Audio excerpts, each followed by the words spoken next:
Good morning, students. Today we are starting off with a new chapter, that is control and coordination. Now let's try to understand what is this nervous system. It is a system of conducting tissues. It means it is made up of tissues that bringing about the conduction of something that receives a stimulus and transmits it to the other parts of the body, forming a network. Now, nervous system is made up of conducting tissues and it receives a stimulus. Stimulus is nothing but change in the environment. Now, the change is received by this conducting tissue and then it is being transmitted to the other parts of the body. Now, nervous system is very important for control and coordination of body functions. It comprises of neurons and nerves, which controls, links and coordinates the activities of different organs of the body. Now, for a body to synchronize and function, nervous system is very important and it comprises of neurons and nerves. And these two bring about the coordination of various activities of the body.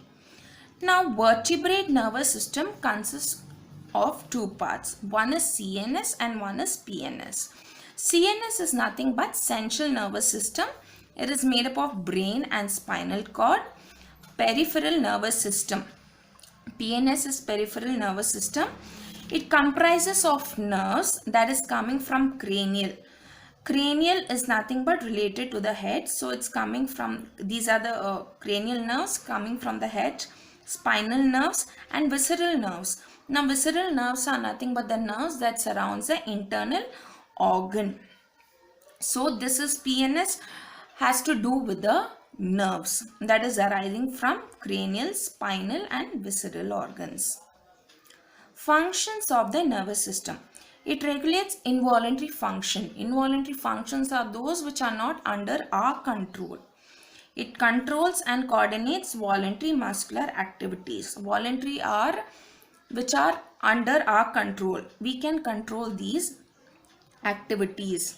It keeps us informed about the outside world through the sense organs. It enables us to think, reason and remember. It controls all the reflex actions. Reflex actions are immediate and automatic responses in a body, thus protecting it from harm.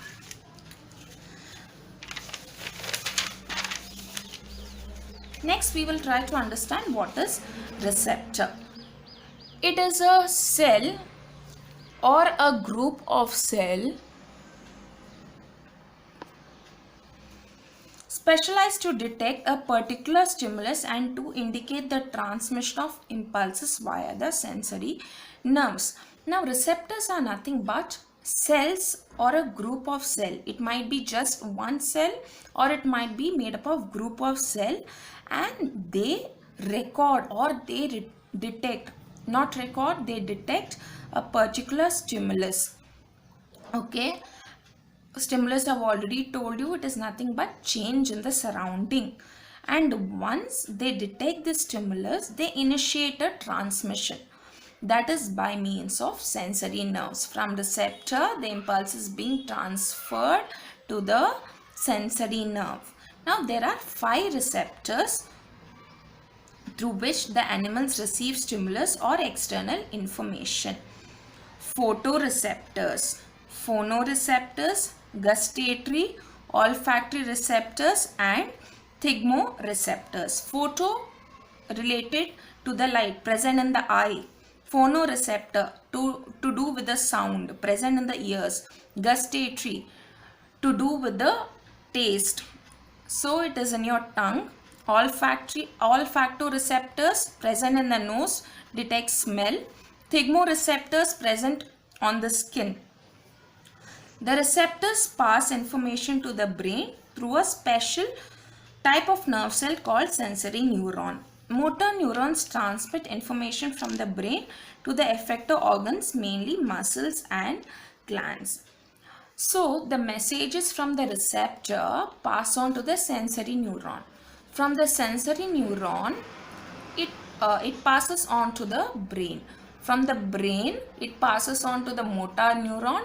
and finally it passes on to the effector organ, where effector organs are nothing but the muscles and gland, where finally the stimulus is acted upon and a response is formed. Units of nervous system. Units which make up nervous system are called nerve cells or neuron. Neuron is the largest cell in the body, and neurons carry message in form of electrical signals called nerve impulses. Now we know what are these impulses. These are nothing but the electrical signal, and neuron is the one that is making up the nervous system, and it is the largest cell in the body. Now let's try to understand the structure of a neuron. Now neuron has got the presence of cell body or cyton, and the cell body or cyton has got branches known as dendron, and it branches further known as dendrites. And inside this cell body or cyton, there is presence of nucleus and Nissels granule. Nissels granule help in protein synthesis. Now the cell body continues as the axon. Now this axon has got the presence of Schwann cell. Okay, closer to the axon we have the presence of Schwann cells. Now these Schwann cells, what does it do? It secretes myelin sheath. Now this myelin sheath is made up of fat and helps in the transmission of impulse. And the gap between the myelin sheath is known as nodes of Ranvier. The gap, what is a synapse? This is a neuron. Another neuron is present below it. So this gap or junction between the two neurons is known as synapse. This is to do with the structure of neuron.